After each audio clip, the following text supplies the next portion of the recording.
안녕하십니까. 석간경제브리핑입니다. 오늘은 2026년 3월 9일 월요일입니다. 오늘 국내 증시는 말 그대로 충격의 하루였습니다. 중동 전쟁 확대와 유가 급등이라는 이중 악재에 코스피가 6% 가까이 폭락하며 5,250선으로 주저앉았습니다.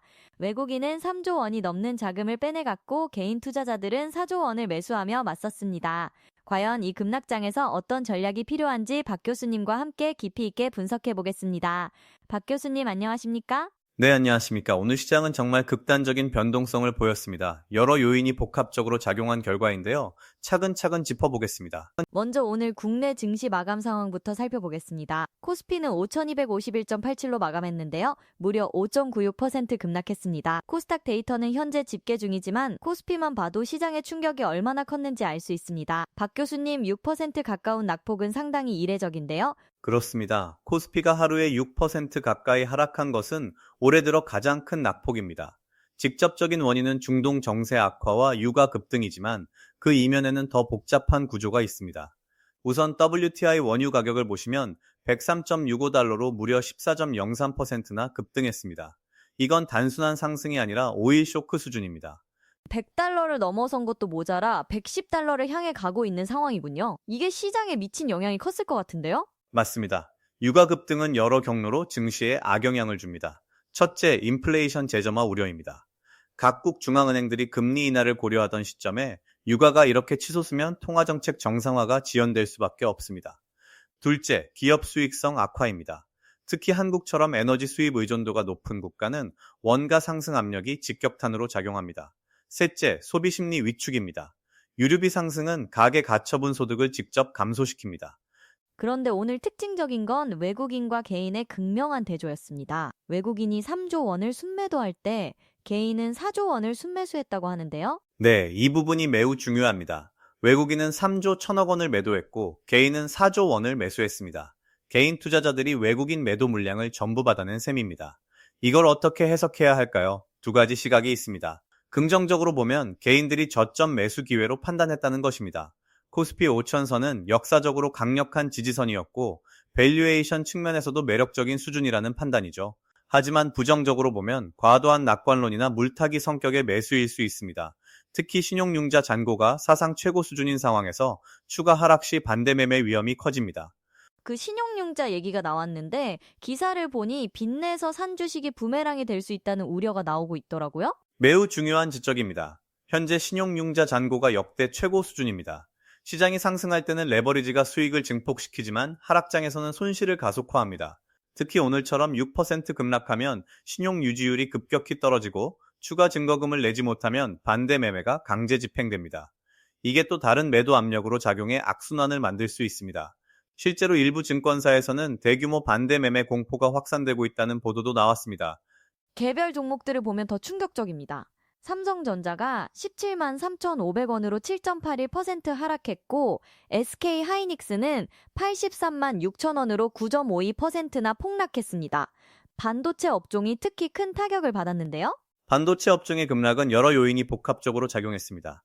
첫째, 미국 시장에서 엔비디아가 3.01%, TSMC가 4.23% 하락하는 등 글로벌 반도체 업종 전반이 약세였습니다. 둘째, 노벨 경제학상 수상자가 AI 주식 거품론을 제기하면서 시장 심리가 악화됐습니다.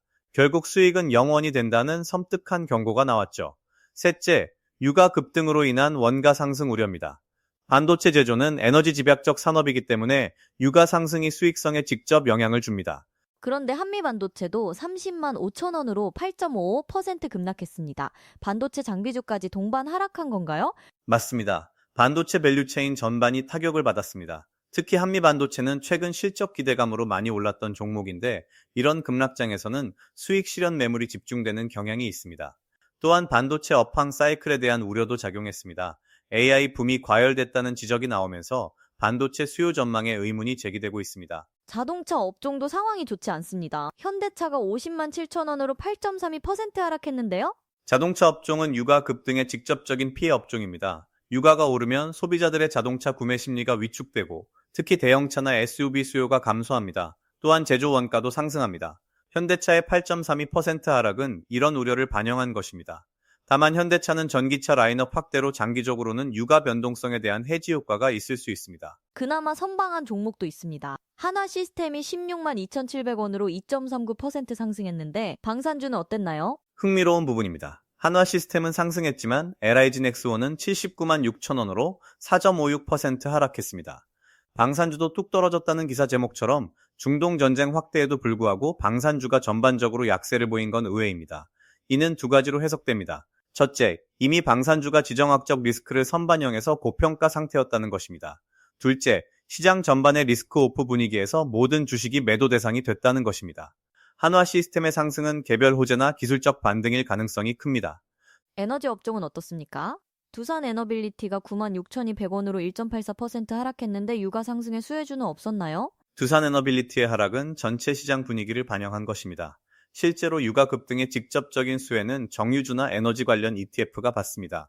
기사에 보면 원유 ETN이 줄줄이 상한가를 기록했다고 나와 있습니다. 이건 유가 상승에 직접 베팅하는 상품이기 때문입니다. 하지만 일반 에너지 기업들은 유가 상승이 원가 상승으로도 작용하기 때문에 수혜 여부가 복잡합니다. 2차 전지 업종도 타격을 받았습니다. LG에너지솔루션이 35만 9,500원으로 4.77% 하락했는데요. 2차 전지는 여러 악재가 겹쳤습니다. 첫째, 전기차 수요 둔화 우려입니다. 유가가 급등하면 역설적으로 전기차 경쟁력이 높아져야 하는데 현실은 전체 자동차 시장이 위축되면서 전기차도 타격을 받습니다. 둘째, 중국 업체들과의 경쟁 심화입니다. 셋째, 원자재 가격 상승입니다. 2차 전지 제조에 필요한 리튬, 니켈 등의 가격도 에너지 가격과 연동되는 경향이 있습니다. LG에너지솔루션의 4.77% 하락은 이런 복합적 우려를 반영한 것입니다. 환율 시장으로 넘어가 보겠습니다. 원달러 환율이 1,489.95원으로 0.71% 상승했습니다. 1,490원에 근접했는데 이건 상당히 높은 수준 아닙니까? 네, 1490원 수준은 상당히 우려스러운 수준입니다. 원화 약세는 여러 요인이 작용했습니다. 첫째, 위험 회피 심리입니다. 중동 정세 불안으로 글로벌 투자자들이 신흥국 통화를 매도하고 달러로 피신하고 있습니다. 둘째, 유가 급등입니다. 한국은 에너지 수입국이기 때문에 유가가 오르면 무역 수지가 악화되고 원화 가치가 하락합니다. 셋째, 외국인 자금 이탈입니다. 오늘 3조 원이 넘는 외국인 매도는 원화 수요 감소로 이어집니다. 1,500원을 돌파할 가능성도 있을까요? 단기적으로는 가능성이 있습니다. 중동 정세가 더 악화되거나 유가가 120달러를 넘어서면 1,500원 돌파도 배제할 수 없습니다. 다만 정부와 한국은행이 개입할 가능성도 있습니다. 급격한 환율 상승은 수입 물가 상승과 인플레이션으로 이어지기 때문에 당국이 가만히 있지는 않을 것입니다. 구두 개입이나 실제 외환 시장 개입이 나올 수 있습니다. 원유 가격이 103.65달러까지 올랐는데 어디까지 오를 것으로 보십니까? 현재 시장에서는 120달러 돌파 가능성이 제기되고 있습니다. 월가 딥다이브 기사를 보면 유가 120달러 육박, 하지만 최악으로 치닫지는 않을 것이라는 분석이 나왔습니다. 이건 두 가지 의미입니다. 첫째, 단기적으로 120달러까지 오를 수 있다는 것입니다. 중동 전쟁이 확대되고 공급 차질이 심화되면 충분히 가능합니다. 둘째, 하지만 150달러나 200달러까지 가는 최악의 시나리오는 피할 수 있다는 것입니다. 미국의 전략 비축유 방출, 오펙 플러스의 증산, 그리고 수요 감소 등이 가격 상한선으로 작용할 것입니다. 유가 상승이 국내 경제에 미치는 영향은 어느 정도입니까? 상당히 심각합니다. 한국은 에너지 수입 의존도가 90%가 넘습니다. 유가가 10달러 오르면 연간 약 100억 달러의 추가 비용이 발생합니다. 현재 유가가 80달러 수준에서 100달러를 넘어섰으니 이미 상당한 부담입니다. 이는 무역 수지 악화, 경상 수지 감소, 물가 상승, 기업 수익성 악화 등 다방면으로 영향을 줍니다. 특히 정유, 화학, 운송, 항공 등 에너지 집약적 산업에 타격이 큽니다. 미국 증시를 보겠습니다. 금요일 마감 기준으로 S&P 500이 6,740.02로 1.33%, 나스닥이 22,387.68로 1.59%, 다우가 47,501.55로 0.95% 하락했습니다. 미국 시장도 약세였는데요. 네, 미국 시장도 중동 정세 불안과 유가 급등에 반응했습니다. 특히 기술주 중심의 나스닥이 1.59% 하락하며 상대적으로 큰 타격을 받았습니다. 이는 두 가지 우려를 반영합니다. 첫째, 금리 인하 지연 우려를 반영합니다. 첫째, 금리 인하 지연 우려입니다. 주가 급등으로 인플레이션이 재점화되면 연준이 금리 인하를 미룰 수밖에 없습니다. 둘째, AI 거품론입니다. 노벨상 수상자의 경고가 나오면서 기술주 밸류에이션에 대한 의문이 제기됐습니다. VIX 지수가 33.36으로 13.12%나 급등했습니다. 공포 지수가 이렇게 오른 건 상당히 이례적인데요. VX가 33을 넘어선 건 매우 중요한 신호입니다. 보통 VX가 20을 넘으면 시장이 불안한 상태, 30을 넘으면 공포 상태로 봅니다. 33이면 상당한 패닉 수준입니다. 13.12% 급등은 투자자들이 급격히 위험 회피로 돌아섰다는 의미입니다. 역사적으로 VX가 이렇게 급등한 후에는 단기 반등이 나오는 경우가 많습니다. 과도한 공포가 해소되면서 저점 매수세가 유입되기 때문입니다. 하지만 중동 정세라는 근본 원인이 해결되지 않으면 변동성은 계속될 것입니다. 주요 기술주들의 낙폭도 컸습니다. 엔비디아가 177.82달러로 3.01%, 애플이 257.46달러로 1.09%, 테슬라가 396.73달러로 2.17% 하락했는데요. 빅테크의 동반 하락은 여러 시사점을 줍니다. 엔비디아의 3.01% 하락은 AI 거품론과 직접 연결됩니다. 노벨 경제학상 수상자가 AI 투자로 인한 수익은 결국 0이 된다고 경고한 게 직격탄이 됐습니다. 엔비디아는 AI 붐의 최대 수혜주였는데 이 붐이 과열됐다는 지적이 나오면서 밸류에이션 부담이 커졌습니다. 애플의 1.09% 하락은 상대적으로 선방한 것입니다. 애플은 경기 방어주 성격도 있어서 시장 불안기에는 상대적으로 안정적입니다. 테슬라의 2.17% 하락은 자동차 업종 전반의 약세와 맞물립니다. 미국 10년물 국채 수익률이 4.13%로 0.31% 하락했습니다. 채권 가격은 112.02로 0.49% 하락했고요. 이건 어떻게 해석해야 할까요? 국채 수익률 하락은 안전자산 선호 현상입니다. 주식시장이 불안하면 투자자들이 국채로 피신하고 국채 수요가 늘면 가격이 오르고 수익률은 내려갑니다. 4.13% 수익률은 여전히 높은 수준이지만 하락 추세는 경기 둔화 우려를 반영합니다. 유가 급등이 스태그플레이션, 즉 경기 침체와 물가 상승이 동시에 오는 최악의 시나리오로 이어질 수 있다는 우려입니다. 다만 채권 가격이 0.49% 하락한 건 약간 모순적인데 이는 인플레이션 우려로 장기 채권 수요가 감소했기 때문일 수 있습니다. 실제로 대규모 반대 매매 공포가 확산되고 있다는 보도도 나왔는데요. 네, 이미 일부 증권사에서는 반대 매매 준비에 들어갔다는 얘기가 나옵니다. 오늘 같은 급락장에서 신용 유지율이 130% 이하로 떨어진 투자자들이 상당수 발생했을 것입니다. 내일 추가 증거금을 납부하지 못하면 수요일부터 강제 매도가 시작됩니다. 특히 문제는 반도체주나 2차 전지주처럼 변동성이 큰 종목에 신용거래가 집중돼 있다는 점입니다. 이런 종목들이 추가 하락하면 반대 매매 규모는 눈덩이처럼 커질 수 있습니다. 그럼 개인 투자자들은 어떻게 대응해야 할까요? 우선 신용거래를 하고 있다면 신용 유지율을 반드시 확인해야 합니다. 150% 이상을 유지하는 게 안전합니다. 만약 여유가 없다면 일부 포지션을 정리해서라도 유지율을 높여야 합니다. 반대 매매를 당하면 최악의 가격에 팔리기 때문에 손실이 더 커집니다. 차라리 스스로 손절하는 게 낫습니다. 또한 추가 신용 매수는 절대 피해야 합니다. 이런 변동성 장세에서 레버리지를 높이는 건 자살 행위입니다. 한편으로는 레버리지와 인버스 ETF를 적극 활용하는 투자자들도 있다고 하는데요. 네, 전투개미라고 불리는 공격적인 투자자들은 레버리지와 인버스 상품을 활용해서 오히려 수익을 내고 있습니다. 시장이 하락할 때 인버스 ETF를 사면 수익이 나고 반등할 때 레버리지 ETF를 사면 수익이 배가 됩니다. 실제로 오늘 같은 급락장에서 코스피 인버스 2배 ETF는 10% 넘게 올랐을 것입니다. 하지만 이건 매우 고난도 기술입니다. 타이밍을 잘못 잡으면 손실도 배가 되기 때문입니다. 일반 투자자들에게는 권하지 않습니다.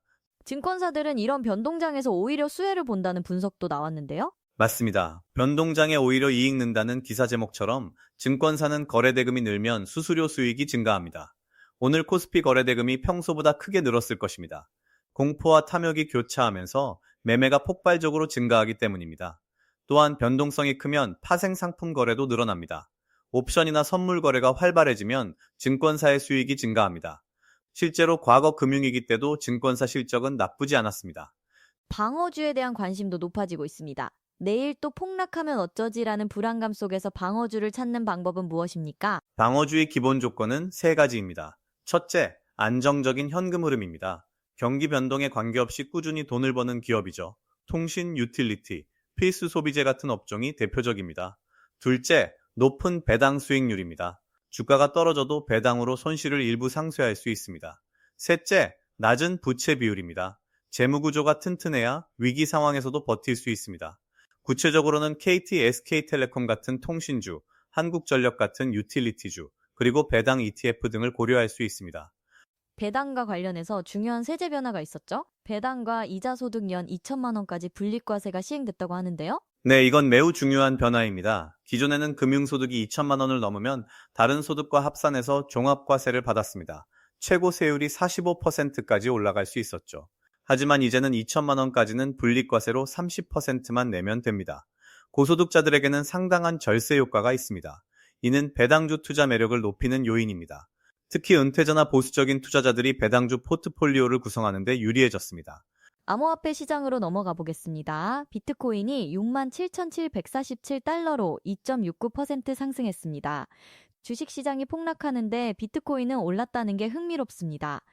매우 흥미로운 현상입니다. 전쟁에도 안정적인 코인 가격이라는 기사 제목이 이를 잘 보여줍니다. 과거에는 비트코인이 위험자산으로 분류돼서 주식과 동반 하락하는 경우가 많았습니다. 하지만 최근에는 다른 양상을 보이고 있습니다. 몇 가지 이유가 있습니다. 첫째, 비트코인이 디지털금으로 인식되기 시작했습니다. 전쟁이나 지정학적 리스크 상황에서 법정화폐나 전통자산에 대한 신뢰가 떨어지면 비트코인으로 피신하는 수요가 생깁니다. 둘째, 기관 투자자들의 참여가 늘었습니다. 비트코인 ETF 승인 이후 기관 자금이 꾸준히 유입되고 있습니다.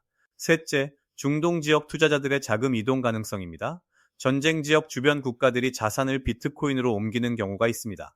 서학개미들도 코인 관련주를 매수하고 있다는 보도가 나왔는데요. 네, 미국 시장에서 거래되는 코인베이스 같은 암호화폐 거래소 주식이나 비트코인 채굴 기업 주식을 사는 겁니다.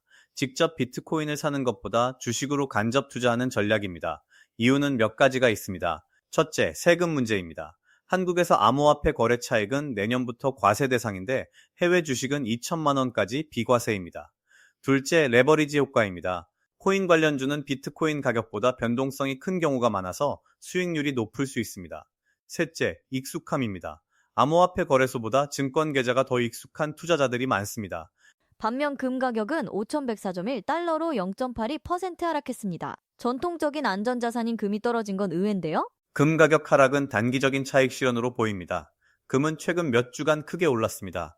5,100달러 선까지 올라온 상태에서 일부 투자자들이 수익을 실현한 것으로 보입니다. 또한 달러 강세도 영향을 줬습니다. 금은 달러로 거래되기 때문에 달러가 강세면 금 가격은 상대적으로 약세를 보입니다. 하지만 중장기적으로는 금 수요가 계속 강할 것입니다. 지정학적 리스크, 인플레이션 우려, 중앙은행들의 금 매입 등이 가격을 지지할 것입니다.